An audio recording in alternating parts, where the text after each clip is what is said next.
जबकि Israeli air force ने भी सीरिया के कई शहरों पर बमबारी की। ये तस्वीरें दक्षिण सीरिया की हैं, जहां इजरायली बमबारी के बाद भीषण विस्फोट कैमरे पर रिकॉर्ड किए गए। सीरिया के दूसरे शहरों में भी आईएसआईएस के ठिकानों को टारगेट कर अमेरिका इजराइल ने बमबारी की, जिसने भारी तबाही मचाई है, जिसे इन तस्वीरों में भी आप देख सकते हैं। इजराइल ने सीरिया की राजधानी दमिश्क पर भी बमबारी की। एयरफोर्स ने सीरियन इमिग्रेशन और पासपोर्ट ऑफिस को टारगेट कर बमबारी की और पूरी बिल्डिंग को तहस नहस कर दिया। इजराइल ने सीरिया के डिफेंस सिस्टम और मिसाइल लॉन्चिंग ठिकाने को भी तबाह कर दिया। दावा है कि इजरायली आर्मी ने सीरिया के गोलान हाइट्स में बफर जोन पर कब्जा कर लिया है। तो वहीं दूसरी तरफ आईएसआईएस को निशाना बनाते हुए अमेरिकी बमवर्षक विमानों ने करीब 75 से ज्यादा ठिकानों पर बम बरसाए हैं। तख्तापलट के बाद भी अमेरिका ने अपने 900 सैनिकों को सीरिया में ही तैनात रखने का फैसला किया है। यानी सीरिया में विद्रोहियों को अब नए मोर्चे पर चुनौती मिलने की आशंका है। वहीं सीरिया पर अमेरिका इजरायल की बमबारी करने की बड़ी वजह आईएसआईएस और दूसरे आतंकी संगठन हैं, जिनके लिए सीरिया अब सबसे मुफीद जगह बन गई है। क्योंकि असद की सेना के हथियार और गोला बारूद अब आतंकियों के हाथ लग चुके हैं। ये तस्वीरें सीरिया की राजधानी दमिश्क की हैं, जहां रेवड़ी की तरह आतंकियों को हथियार बांटे जा रहे हैं। हथियारों से भरे ट्रक के ट्रक राजधानी की सड़कों पर खड़े कर दिए, जो भी चाहे मुफ्त में हथियार ले जाए। यही वजह है कि सीरिया में शरणार्थियों के लौटने की होड़ मच गई है। ये तस्वीरें तुर्की सीरिया बॉर्डर की हैं और तस्वीरों में दिख रही ये भीड़ तुर्की में शरणार्थी रहे सीरियन लोगों की है, जो अब वापस सीरिया लौट रहे हैं। वहीं दूसरी तरफ सीरिया की राजधानी में सड़कों पर जश्न मनाया जा रहा है। सीरिया के लोग इस तख्तापलट को आजादी की तरह देख रहे हैं, वो आजादी जो 11 साल लंबे खूनी संघर्ष के बाद मिली।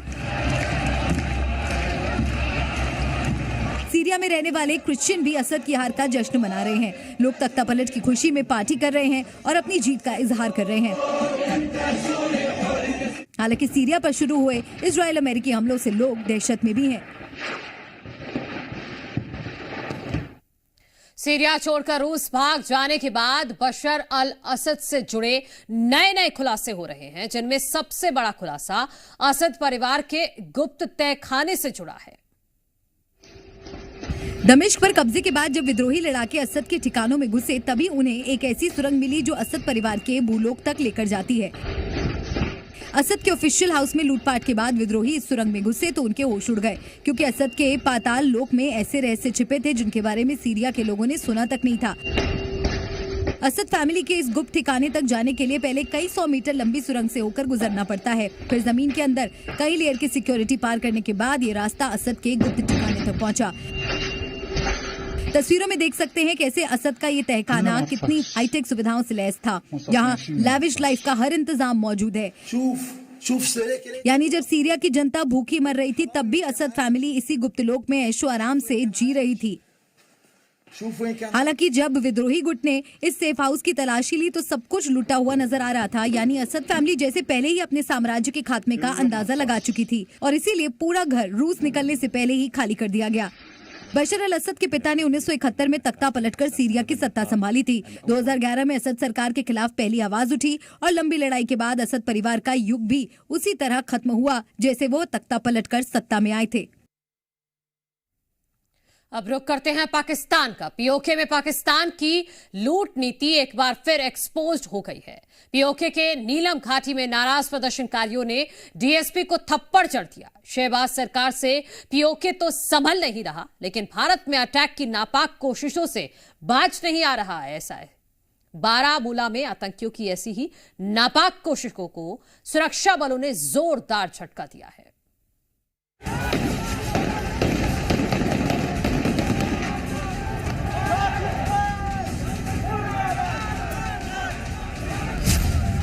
पीओके में बगावत का बिगुल।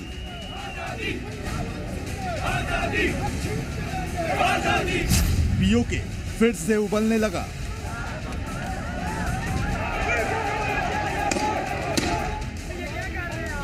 पीओके के चेहलहाना और नीलम घाटी में पाकिस्तानी पुलिस से भिड़ गए प्रदर्शनकारी और डीएसपी को थप्पड़ मार दिया।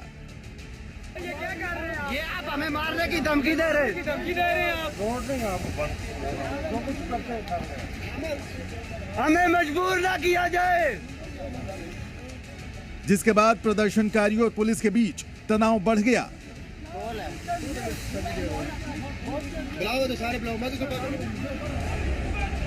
दरअसल पीओके में महंगाई और बिजली के दामों के खिलाफ महीनों से प्रदर्शन जारी है।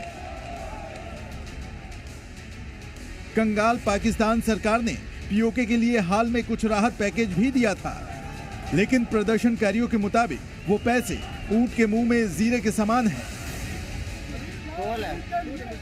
इसीलिए एक बार फिर पीओके धधकने लगा है। ये आप हमें मारने की धमकी दे रहे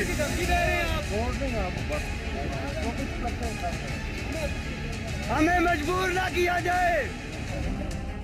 एक तरफ पाकिस्तान से पीओके संभल नहीं रहा है, लेकिन दूसरी ओर शहबाज की आर्मी भारत में साजिश रचने से बाज नहीं आ रही है।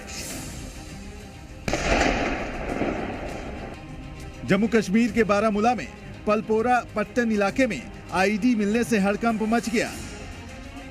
श्रीनगर हाईवे पर आतंकियों ने सुरक्षा बलों को निशाना बनाने के लिए आईडी लगाया था, लेकिन 29 राष्ट्रीय राइफल की रोड ओपनिंग पार्टी ने वक्त रहते इसका पता लगा लिया और बम डिस्पोजल दस्ते को जानकारी दी। बीडीएस ने सेब के बागों में ले जाकर कंट्रोल तरीके से इस आईडी को डिफ्यूज कर दिया। सुरक्षा बलों की चौकसी की वजह से आज एक बड़ा हादसा होने से टल गया।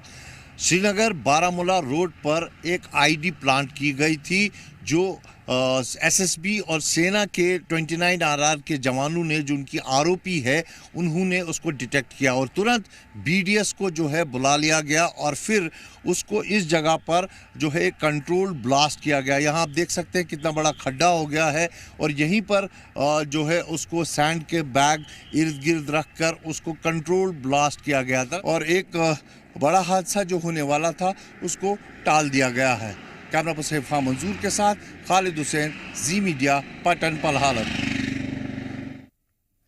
नेवी को नया युद्धपोत मिल गया है। समंदर में दुश्मनों का दांत खट्टा करने के लिए आईएनएस तुशील को नेवी में शामिल किया गया है। युद्धपोत तुशील को भारतीय नौसेना का नया वाइल्ड फायर कहा जा रहा है।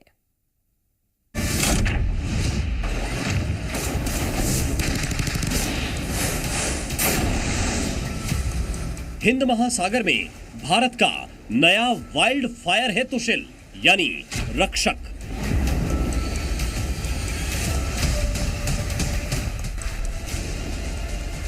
अब ये युद्धपोत भारतीय नौसेना का हिस्सा बन गया है।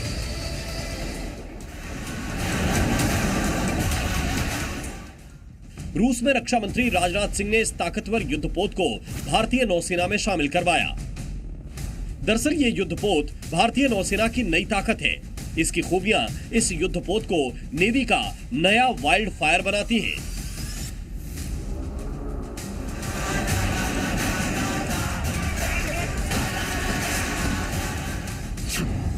दरअसल ये एक स्टील्थ डिस्ट्रॉयर है, जिसे रडार की मदद से आसानी से समंदर में ढूंढा नहीं जा सकता।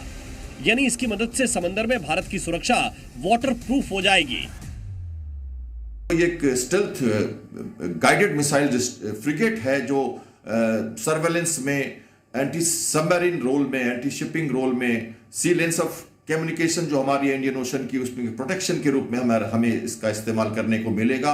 और इसमें एडवांस वेपनरी टेक्नोलॉजी और भारत की निर्मित 33 सिस्टम्स और 23% इंडिजिनस कंपोनेंट के साथ ये रशिया और भारत के कोऑपरेशन का एक बहुत ही शानदार नमूना कहा जा सकता है। इस युद्धपोत का मुख्य हथियार है मिसाइल लॉन्चर। रूसी नौसेना इसमें कैलिबर मिसाइल इस्तेमाल करती है, लेकिन भारतीय नौसेना इसमें दूसरे युद्धपोतों की तरह ब्रह्मोस मिसाइल इस्तेमाल करेगी। स्टील्थ डिस्ट्रॉयर का दूसरा सबसे घातक वेपन है जमीन से हवा में मार करने वाला सिस्टम। जहाज के डेक के ठीक नीचे 24 मिसाइलें लगी होती हैं, जो 45 किलोमीटर की रेंज में किसी जहाज, हेलीकॉप्टर या ड्रोन को उड़ा सकती हैं। इसमें बराक 8 क्लास का MRSAM सिस्टम भी लगाया जा सकता है, जो 70 से 80 किलोमीटर तक वार करने में सक्षम है।